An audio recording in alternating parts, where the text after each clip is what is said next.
അച്ഛൻ പീഡിപ്പിച്ചുവെന്ന യുവതിയുടെ വെളിപ്പെടുത്തൽ. 14 വയസ്സ് മുതൽ പീഡനത്തിന് ഇരയായെന്ന് പെൺകുട്ടി ന്യൂസ് 18 പറഞ്ഞു. വിവാഹശേഷം മാനസിക പീഡനമെന്നും പെൺകുട്ടി, രണ്ടാനച്ഛൻ ലൈംഗിക വൈകൃതത്തിന് അടിമയെന്നും വെളിപ്പെടുത്തൽ.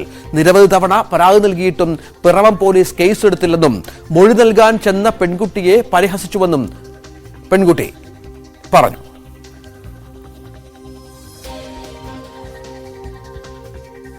ഇത്രയും അധികം പീഡനങ്ങൾ ഉണ്ടായി, അതിനനുസരിച്ച് നിങ്ങളുടെ മാനസികാവസ്ഥയ്ക്ക് പ്രശ്നങ്ങൾ ഉണ്ടാകുന്നു. അപ്പോൾ കുടുംബത്തിന്റെ ഒരു സപ്പോർട്ട് കൂടി ഇപ്പോൾ നിങ്ങളുടെ ഒപ്പം ഉണ്ട്. എന്തായാലും ഈ രണ്ടാനച്ഛനെതിരെയുള്ള പരാതികളൊന്നും മുന്നോട്ട് പോയ സാഹചര്യമില്ല. അദ്ദേഹം വീണ്ടും വീണ്ടും ഭീഷണിപ്പെടുത്തിക്കൊണ്ടിരിക്കുന്ന സാഹചര്യമാണ്. എന്താണ് നിങ്ങൾക്ക് ആവശ്യപ്പെടാനുള്ളത്? എന്താണ് നിങ്ങളുടെ പരാതി? എനിക്ക് പറയാനുള്ളത്, എനിക്ക് എന്തായാലും നീതി കിട്ടണം. കാരണം അയാളിൽ നിന്ന് ഞാൻ കുറെ അനുഭവിച്ചു, ചെറുപ്പത്തിലെ അനുഭവിച്ചു, ഇപ്പോഴും അനുഭവിച്ചുകൊണ്ടിരിക്കുന്നു. കെട്ടിക്കഴിഞ്ഞിട്ടും വെറുതെ വിടുന്നില്ല. എന്നിട്ട് ചേട്ടനെ ഒരു ദിവസം വിളിച്ചിട്ട് ഒരു ഡയലോഗ് പറയാ, ഞാൻ കൊത്താനിരുന്നല്ലേ നീ കൊത്തിക്കൊണ്ടു പോയെന്നും പറഞ്ഞ് കുറെ ഡയലോഗ് അടിക്കുന്നു. അത് കഴിഞ്ഞ് ഇയാള് കുറെ സെക്ഷലായിട്ട് സംസാരിക്കാൻ തുടങ്ങുന്നു, കുറെ വാക്കുകളൊക്കെ പറയുന്നു. ഇയാളെ എന്തായാലും പിടിക്കണം. അയാള് അന്ന് എങ്ങനെ ഇറങ്ങി എന്നൊന്നും എനിക്കറിയില്ല. അയാള് ശിക്ഷ അനുഭവിച്ചോന്നൊന്നും അറിയില്ല. അമ്മച്ചി പറയണത് പൈസ കെട്ടിവെച്ചിട്ട് ഇറക്കിയെന്നാ പറയണത്. പക്ഷെ എന്റെ താല്പര്യം എന്ന് പറഞ്ഞിട്ടുണ്ടെങ്കിൽ ഇയാൾക്കൊരു ശിക്ഷ കൊടുക്കണം എന്നുള്ളൊരു ഇതാണ് എനിക്ക് താഴ്മയോടെ പറയാം. അന്ന് ആരാണ് പരാതി കൊടുത്തത്? അന്ന് പരാതി കൊടുത്തത് ഞാനാണ്. ഞാനും ഹോസ്റ്റലിലെ സിസ്റ്ററും കൂടിയിട്ടാണ്. സിസ്റ്റർ ഒരു വക്കീലായിരുന്നു, കാക്കനാട് ചിൽഡ്രൻസ് ഹോമിലെ വക്കീലായിരുന്നു. ഞാനും സിസ്റ്ററും കൂടിയും പോയി ഒരു കോടതിയിൽ പോയി. അവര് അപ്രവശം നിപ്പുണ്ടായിരുന്നു, ഞാൻ ഇപ്രവശം നിന്നു. അമ്മ കൈകാട്ടി പറയുന്നുണ്ട്, ഇയാളെ കുറിച്ച് മാറ്റിപ്പറ എന്ന് കൈകാട്ടി കാണിക്കുന്നുണ്ട്. പക്ഷെ ഞാനത് ശ്രദ്ധിച്ചിട്ട് എന്നോട് പറഞ്ഞു, നീ നിന്റെ രീതിയിലായിട്ട് പറഞ്ഞാൽ മതി എന്ന് പറഞ്ഞു. ഞാൻ എന്റെ രീതിയിലായിട്ട് പറഞ്ഞു. പക്ഷെ അവിടെ എന്താ സംഭവിച്ചതെന്ന് എനിക്കറിയില്ല. അത് പൈസ കെട്ടിവെച്ചോ ഒന്നും അറിയില്ല. ആ ഭാഗത്ത് ഇയാളുടെ അമ്മയുണ്ടായിരുന്നു, എന്റെ അമ്മയുണ്ടായിരുന്നു, 2 കുഞ്ഞുങ്ങളും ഉണ്ടായിരുന്നു.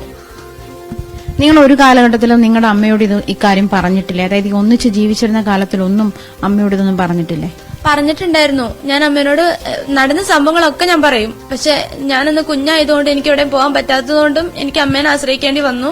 പക്ഷെ അമ്മ ഒരു നടപടി എടുത്തില്ല. അത് ഇയാളെ പേടിച്ചിട്ടാണോ അതോ എന്താന്നൊന്നും അറിയില്ല. മനസ്സിലിരിപ്പ് എന്താണെന്ന് അറിയില്ല. ഈ കേസ് എടുത്തു എന്ന് പറഞ്ഞില്ലേ, അത് എത്ര കാലം ശിക്ഷിച്ചിട്ടുണ്ടായിരുന്നു? അത് മിനിമം ഒരു 3 മാസം എടുത്തിട്ടുണ്ട് മിനിമം. അതേ തുടർന്ന് പുള്ളി പുറത്തിറങ്ങുകയും ചെയ്തു. പിന്നെ ഈ തുടർ നടപടികളൊന്നും സ്വീകരിച്ചിട്ടില്ല. ഇപ്പോഴും അയാള് പെണ്ണുങ്ങളെ പിടിക്കാൻ വേണ്ടി നടക്കുന്നുണ്ട്. രാത്രിയില് അയൽവക്കത്ത് പോയ ആ ചേച്ചി കുറെ പറഞ്ഞു ഞങ്ങളുടെ അടുത്ത്, പെണ്ണുങ്ങളെ ഇതാക്കാൻ വേണ്ടി രാത്രിയിൽ ഇറങ്ങുന്നുണ്ട്, കുറെ പരിപാടികളുണ്ട് അയാൾക്ക് രാത്രി പരിപാടിയാ ഫുള്ളെന്നും പറഞ്ഞു. നിങ്ങളുടെ ഈ പറഞ്ഞതല്ല ഇതുപോലത്തെ എന്തെങ്കിലും പരാതികൾ പോലീസ് സ്റ്റേഷനിൽ എത്തുവോ? അതല്ലെങ്കിൽ ഇങ്ങനത്തെ, അതായത് ഈ സ്ത്രീകളെ ഉപദ്രവിക്കുന്ന, രാത്രിയിൽ ഇങ്ങനെ ഇറങ്ങി ഉപദ്രവിക്കുന്ന ഒരു സ്വഭാവം ഉണ്ടെന്ന് പറഞ്ഞില്ലേ, അപ്പൊ അങ്ങനത്തെ പരാതികൾ നാട്ടിലുണ്ടോ? അതിനെക്കുറിച്ച് എനിക്ക് വല്ല അറിവില്ല. പക്ഷെ ഈ അറിവുണ്ടായിരുന്നത് ആ ചേച്ചി പറഞ്ഞ ഒരു അറിവ് എനിക്ക് ഉള്ളൂ. രാത്രിയിൽ അന്നും പോകുന്നുണ്ടായിരുന്നു, ഇപ്പോഴും പോകുന്നുണ്ട് അയാള് രാത്രിയില്. ഈ കല്യാണം കഴിഞ്ഞ ശേഷം ഭർത്താവിനെ വിളിച്ചിട്ട് നിങ്ങൾ ഇങ്ങനെ അബ്യൂസ് ചെയ്യപ്പെട്ടു എന്ന് നിരന്തരം പറഞ്ഞുകൊണ്ടിരിക്കുന്നതാണോ പുള്ളിയുടെ നേച്ചർ? അയാള് ഇപ്പൊ ഞാൻ പറഞ്ഞില്ല ഒരു ഡയലോഗ്, അതും പറയും. പിന്നെ കുറെ സെക്ഷലി ആയിട്ട് സംസാരിക്കും, കുറെ ഭീഷണിയുടെ രീതിയിൽ അയാള് സംസാരിക്കും. നിങ്ങൾ എന്ത് നടപടി വേണമെന്നാണ് ഉദ്ദേശിക്കുന്നത്?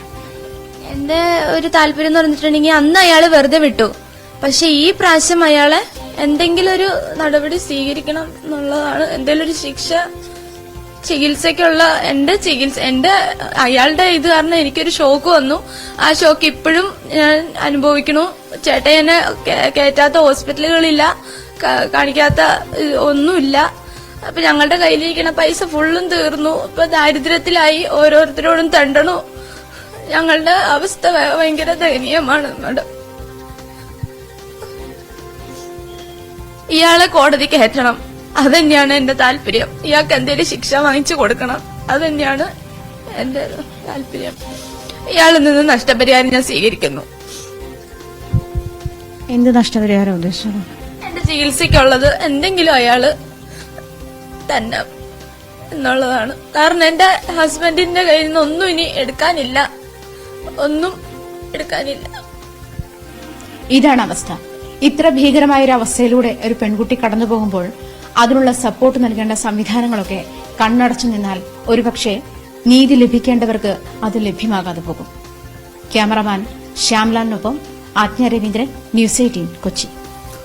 ആജ്ഞ, ഈ പെൺകുട്ടിക്കൊപ്പം അവരുടെ അനുഭവങ്ങൾ നേരിട്ട് കേട്ട് അറിഞ്ഞ റിപ്പോർട്ടറാണ്. ആജ്ഞ, എന്താണ് ഇവരുടെ ഈ ഒരു ഇത്രയും വലിയ സംഭവം ഉണ്ടായിട്ടും ഇവർ ആരോടും ഇതിൽ പരാതി നിരവധി ഒരു പക്ഷേ ബന്ധുക്കളോടൊക്കെ പറഞ്ഞു കാണും, പക്ഷേ പല ആളുകളുടെയും പിന്തുണ ഈ പീഡനത്തിനുണ്ട് എന്ന് ഇവർ പറയുന്നുണ്ടോ? ഇയാൾ വീണ്ടും ഇത്തരത്തിൽ നടപടികളുമായി അല്ലെങ്കിൽ ഇത്തരം വൈകൃതങ്ങളുമായി മുന്നോട്ട് പോകുന്നു എന്ന് പറയുമ്പോൾ ഇയാൾക്കെതിരെ ഇതുവരെ ഒരു വിരൽ അനക്കാൻ പോലും ആർക്കും സാധിച്ചിട്ടില്ല എന്നുള്ളതാണോ മനസ്സിലാക്കേണ്ടത്?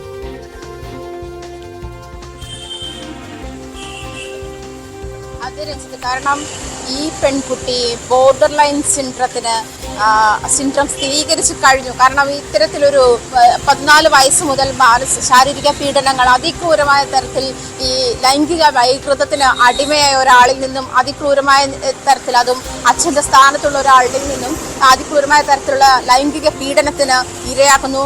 ആ ഒരു സാഹചര്യത്തിൽ പോലും ഇത് അമ്മ അറിഞ്ഞ ശേഷം അമ്മ ആ കുട്ടിയെ അനാഥാലയത്തിലേക്ക് മാറ്റുന്നു. എന്നിരുന്നാൽ പോലും ഇയാൾക്ക് വേണ്ട ശിക്ഷ വാങ്ങിക്കൊടുക്കാൻ അമ്മ തയ്യാറാകുന്നില്ല. അമ്മ തന്നെ, അതായത് അനാഥാലയത്തിൽ നിന്നും അവിടുത്തെ ഒരു അഡ്വക്കേറ്റായ സിസ്റ്ററാണ് ഇതിന് മുൻകൈ എടുത്ത് പോലീസ് സ്റ്റേഷനിലും കോടതിയിലും ഇതുമായി ബന്ധപ്പെട്ട് ഈ പെൺകുട്ടിക്കൊപ്പം പോയിരുന്നത്. അവരാണ് ഇതിന് കൃത്യമായ ഗൈഡ് ലൈൻ കൊടുത്തിരുന്നത്. ആ സമയത്താണ് അയാൾക്കൊരു 3 മാസം ശിക്ഷ മാത്രമാണ് പോക്സോ കേസ് രജിസ്റ്റർ ചെയ്തിട്ട് പോലും ലഭിച്ചിട്ടുള്ളത്. പക്ഷേ ഇപ്പോഴും ഈ പെൺകുട്ടി, അതിനുശേഷം ഈ പെൺകുട്ടിക്ക് ഒരാൾ ജീവിതം നൽകുന്നു. ഇതൊക്കെ അറിഞ്ഞുകൊണ്ട് തന്നെ ഒരാൾ ജീവിതം നൽകുന്നു. പക്ഷേ തുടർന്നുണ്ടായ സംഭവവികാസങ്ങളാണ് ഈ കുടുംബത്തെ അങ്ങേയറ്റം അവതാളത്തിലെത്തിച്ചിരിക്കുന്നത്. ഇവരുടെ ഒരു ജീവിതം തന്നെ താളം തെറ്റിച്ചിരിക്കുന്നത് എന്ന് വേണം പറയാൻ. ഇവരുടെ ഭർത്താവിനെ ഈ രണ്ടാനച്ഛൻ നിരന്തരം ഫോണിൽ ബന്ധപ്പെടുകയും ഇത്തരത്തിൽ ലൈംഗിക വൈകൃതങ്ങളോട് കൂടിയുള്ള സംഭാഷണം ഇയാളുമായി പങ്കുവെക്കുകയും അതല്ലെങ്കിൽ ഇയാളെ നിരന്തരം ഇത്തരത്തിൽ ശല്യപ്പെടുത്തുകയും ഇവന്റെ ഭാര്യയുമായി തനിക്ക് ഇത്തരത്തിലുള്ള ബന്ധമുണ്ടായിരുന്നു എന്ന് നിരന്തരം ഇയാളെ ബുദ്ധിമുട്ടിക്കുകയും ചെയ്ത ഒരു സാഹചര്യത്തിൽ എന്തായാലും അങ്ങേയറ്റം മാനസിക ബുദ്ധിമുട്ടിലാണ് ഈ ദമ്പതികൾ ഇപ്പോൾ ഉള്ളത്. ഈ കുടുംബം തന്നെ ശരിക്കും ഇദ്ദേഹത്തിന്റെ അമ്മയുണ്ട്, ഭർത്താവിന്റെ അമ്മയുണ്ട്, ഭർത്താവുണ്ട്, ഈ പെൺകുട്ടിയുണ്ട്. ഇവർ ഏത് തരത്തിലാണ് ഇതിനെ അതിജീവിക്കേണ്ടത് എന്നറിയാതെ അങ്ങേയറ്റം ബുദ്ധിമുട്ടുന്ന ഒരു സാഹചര്യമാണുള്ളത്. ഇതുമായി ബന്ധപ്പെട്ട പരാതികൾ നൽകിയിരുന്നെങ്കിൽ പോലും ഇയാൾക്കെതിരെ ഒരു ചെറുവിരൽ പോലും അനക്കാൻ പോലീസ് തയ്യാറായില്ല എന്നൊരു പരാതി കൂടി ഇവർ ഉന്നയിക്കുന്നുണ്ട്. കാരണം പോലീസ് സ്റ്റേഷനിലെത്തുന്നു, പിറവം പോലീസ് സ്റ്റേഷനിലെത്തുന്നു. പിറവം പോലീസ് ഇതുമായി ബന്ധപ്പെട്ട FIR രജിസ്റ്റർ ചെയ്തിട്ടുണ്ട്. പക്ഷേ മൊഴിയെടുക്കാൻ വിളിച്ചപ്പോഴൊക്കെ ഈ ഞാൻ സൂചിപ്പിച്ചതുപോലെ മാനസികമായി ബുദ്ധിമുട്ട് ഉള്ള ഒരു പെൺകുട്ടിയാണ്. അതിന് നിരവധി കൗൺസിലിംഗ് നടത്തുന്നു, നിരവധി മെഡിക്കേഷൻ എടുക്കുന്നുണ്ട്. ആ ഒരു തരത്തിലേക്ക് ഇവരുടെ ഭർത്താവും ഇതുമായി ബന്ധപ്പെട്ട ഡിപ്രഷൻ സ്റ്റേജിലേക്ക് മാറുന്നു, അതല്ലെങ്കിൽ അത്തരത്തിലുള്ള മാനസിക ബുദ്ധിമുട്ടുകളിലേക്ക് മാറുന്നു. അമ്മ, ഫാമിലിക്കും ഇത്തരം മുൻപ് ട്രാജഡികൾ ഉണ്ടായ ഫാമിലിയാണ്, കുടുംബമാണ്. ഇദ്ദേഹത്തിന്റെ സിസ്റ്റർ ആണെങ്കിൽ ദേഹത്ത് മണ്ണെണ്ണ ഒഴിച്ചു തീ കൊളുത്തി മരിക്കുന്ന ഒരു സാഹചര്യം, അതുപോലെ അച്ഛനെ മുൻപാരോ കൊലപ്പെടുത്തിയ ഒരു സാഹചര്യമുണ്ട്. ഇങ്ങനത്തെ ഒരു അങ്ങേയറ്റം ട്രോമയിലായിരിക്കുന്ന ഒരു ഫാമിലിയാണ് ഇപ്പോൾ നമുക്ക് മുന്നിൽ ഇങ്ങനൊരു ആവശ്യവുമായി വന്നിരിക്കുന്നത്. മാത്രമല്ല ഇതിനുശേഷം ഇവർ നിരവധി തവണ ആത്മഹത്യക്ക് ശ്രമിക്കുകയും ഫേസ്ബുക്ക് ലൈവ് ഇടുകയൊക്കെ ചെയ്തു. അതിനുശേഷമാണ് നമ്മളുമായി ബന്ധപ്പെടുകയുണ്ടായത്. എന്തായാലും ഇവർക്ക് നീതി കിട്ടണം എന്നൊരാവശ്യമായി തന്നെയാണ് ഈ ഒരു ഭർത്താവ് തന്റെ ഭാര്യയ്ക്ക് സംഭവിച്ച